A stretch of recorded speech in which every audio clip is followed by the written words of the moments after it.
নমস্কার, আমি পুষ্পাঞ্জলি আবার এলাম নতুন একটি ভিডিও নিয়ে। ববিন এলাস্টিক দিয়ে আমরা কিভাবে সেলাই করব। ববিন কেস হালকা ঢিলা করে নিব, বেশি না, হালকা। তারপরে এলাস্টিক টেনে দেখে নিব যে ঢিলা হচ্ছে কিনা, মানে সেলাই করা যাবে কিনা। যারা একদম নতুন স্টুডেন্ট, তোমরা ববিন এলাস্টিকের ব্যবহার হয়তো কিভাবে করতে হয় সেটা জানো না। বেশি কিছু না, লম্বা সেলাই দিলেই কুচি কুচি হয়ে যাবে। সেলাই দিব আমরা হাফ ইঞ্চ পর পর, একটু ঘন ঘন। বেশি ফাঁকা ফাঁকা দিলে ভালো লাগবে না দেখতে। একটু কষ্ট হয় ঠিকই, কিন্তু ডিজাইনটা খুব সুন্দর হয়।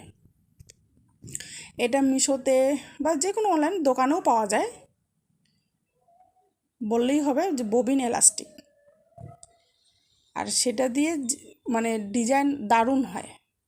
আমি পরে দেখাবো ওটা দিয়ে কি বানাবো। তো আজকে দেখলে ববিন এলাস্টিক কিভাবে ব্যবহার করতে হয়, এটা দিয়ে কি বানাবো সেটা পরে দেখাবো। আজকে এতটুকুই।